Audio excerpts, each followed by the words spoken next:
Welcome to NFL Live. We got breaking news out of Arizona. Adam Schefter, what do you got?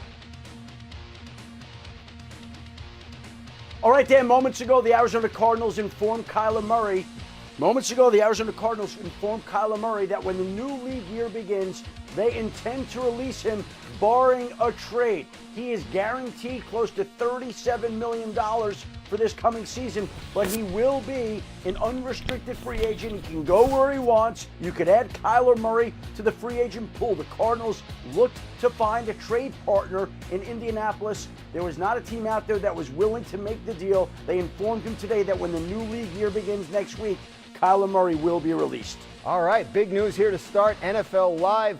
And a big addition to our crew today, Chase Daniel, making his NFL Live debut. Chase, we're going to throw you right in here. What do you think of Arizona's decision and Kyler's future? Yeah, I love it. I think that this was going to happen eventually, right? That all signs were pointing to a release. But when you look at Kyler Murray and you really break down his tape, it's been really inconsistent, really year to year, game to game. There's been times, Graz and Shefty, that he's played like a top 5 quarterback, and he strings us along for 2 or 3 games, and then all of a sudden it's the old Kyler Murray, right? And I think that when teams are looking at this, you got to look at it from a monetary perspective, is that they're going to get a really good deal, right? Because Kyler can go somewhere for the league minimum, which is about $1.3 million. The name and the team that comes to mind over and over again is the Minnesota Vikings, right? Kevin O'Connell, everything that they have, the stacked roster that they have, he is by far right now the best available free agent. He's the best available cut candidate, all these things, draftable guy. He would be my number 1 target really on any of these quarterback needy teams. All right, we're going to have much more on this as the show goes along. This is big news of the day, but we knew there would be news today because just moments ago was the deadline for teams to designate franchise or transition tag players for this year. So, Adam Schefter, what's going on with the Colts and their big decision? Dan, the Indianapolis Colts have put the transition tag on Daniel Jones. In the history of tags, the transition tag has been used on a quarterback only twice. The Atlanta Falcons once used it on Jeff George, and now today, the Colts have placed the transition tag on Daniel Jones. And what the transition tag is it saves them $6 million. He's allowed to sign an offer sheet with another team. They retain the ability to match that offer. However, they cannot tag Alec Pierce, who they still are trying to re-sign. They want to keep Pierce in Indianapolis with Daniel Jones, keep them together. Now that Jones has the tag, Pierce is slated to hit the free agent market. We'll see if Indianapolis can get anything done with him in advance to prevent him from becoming a free agent. And the New York Jets placed their franchise tag on running back Breece Hall, who would have had interest on the open market and now will be in New York on that franchise tag. It was placed on him today, the non-exclusive franchise tag, for over $14 million. They had trade interest in Hall last year. Again, right now they've decided to place him on a franchise tag. They still would like to try to sign him to a long-term deal. One player who did get to market today, Kenneth Walker, the Super Bowl MVP. Not often you get to see a Super Bowl MVP get to free agency the very next year. It happened with Desmond Howard. It happened with Dexter Jackson. It's happened seldom, but Kenneth Walker now is poised to become a free agent when free agency begins next week, as is the Bengals edge rusher Trey Hendrickson. The long, contentious feud between those two sides is over.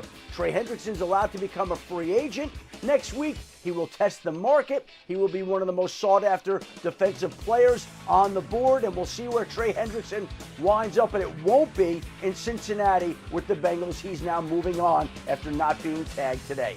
You know, Adam, former Bengals defensive coordinator Lou Anarumo now has that job in Indianapolis, so I'm going to watch that spot for Trey Hendrickson. But the reason I bring that up, Chase, is because I want to go back to the Colts and the decision to put the transition tag on Daniel Jones and potentially let Alec Pierce get to free agency, although they still have a few days to work out a deal and prevent that. What do you make of what the Colts did today?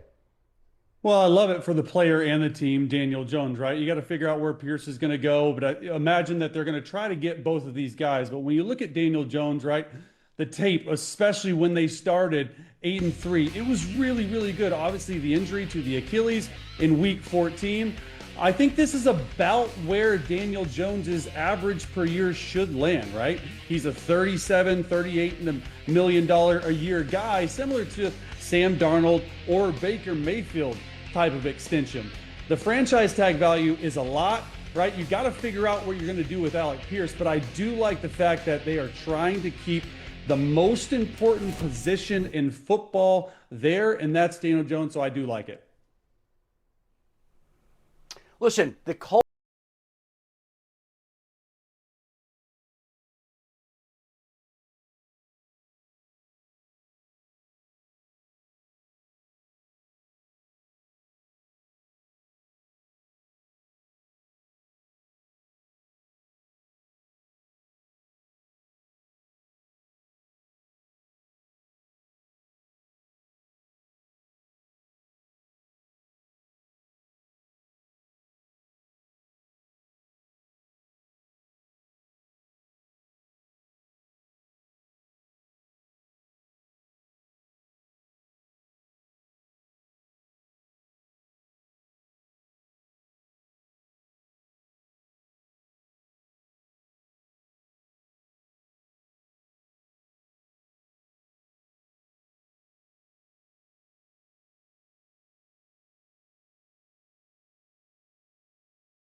Tag, somebody makes an offer sheet you don't want to match, you don't get any picks, so that's the risk the Colts now run. I want to pivot, Chase, to Alec Pierce, who now stands to be an unrestricted free agent. Monday is the start of the legal tampering period. Next Wednesday is the start of the league year. Colts have between now and then to try and do a deal to keep him off the market. Why do you believe it's so important for them to do that?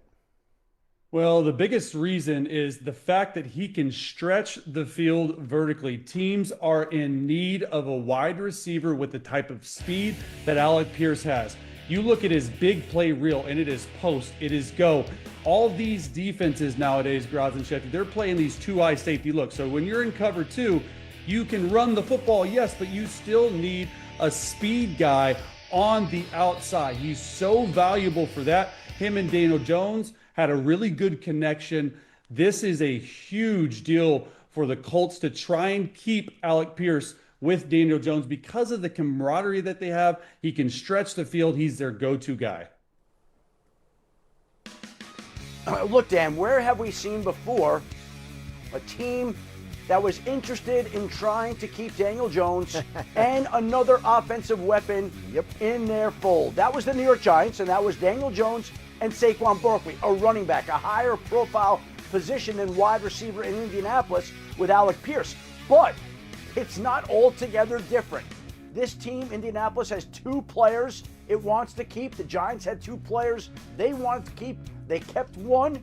They kept Daniel Jones for a little while before moving on from him and lost Saquon Barkley to the Eagles. The Colts now are going to try to get long-term deals done with both players. There are no assurances that they will. And if you're Alec Pierce, why would you not take this to Monday and Tuesday to the tampering period and the negotiating period to where you would know exactly what a team like New England or Buffalo might be willing to offer? So we'll see how that plays out. Indianapolis is determined to get him back, but Alec Pierce right now is in a position of power. Yeah, I'm sure all the Giants fans are watching. Appreciate you reminding them of how the Daniel Jones, Saquon Barkley situation worked out a few years ago. Worked out well for Daniel Jones and Saquon Barkley. Not so much for the Giants. I do believe that having Daniel Jones in the fold for sure is a helper in terms of getting Alec Pierce, getting Alec Pierce to stay in Indianapolis. We had surprise news, Adam, out of Chicago today. What is it?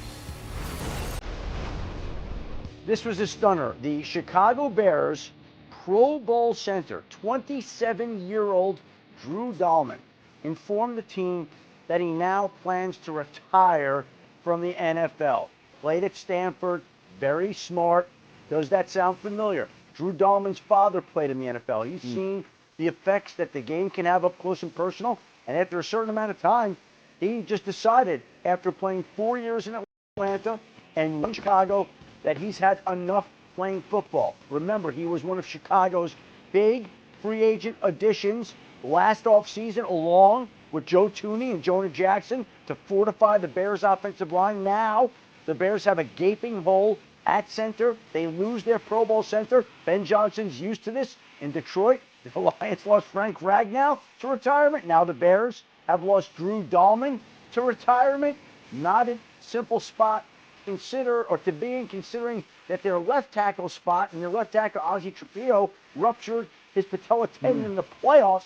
So they are down some offensive linemen and need to find some upgrades in Chicago on a unit they upgraded last year. Chase, you played quarterback. I've always thought that the center-quarterback relationship is one of the closest and most unique in all of sports. How big a deal is this loss for Caleb Williams? Well, it's a huge deal. For one, he's the center, right? He's the guy who snaps you the football. But ultimately, at the line of scrimmage, when you watch the film and you really break it down, Drew Dahlman was calling all the protections, whether it's the run game protection, whether it's the pass game protection. And it was really key in Caleb Williams' development. When Schefter, tweeted this out, I was in awe. I was completely flabbergasted and surprised because, when you are a quarterback, you'll have a certain comfort level with certain centers, how they see things, what we should go to, how they call. It just puts a little bit more on Caleb Williams' plate. They're without a Pro Bowl type guy too. He's the leader of the big uglies up front, man. This is a massive, massive loss. Bears join the ranks of the teams out there looking for interior offensive line help this offseason. Could be a really good year to be a free agent guard or center. We are just getting started on NFL Live. Breece Hall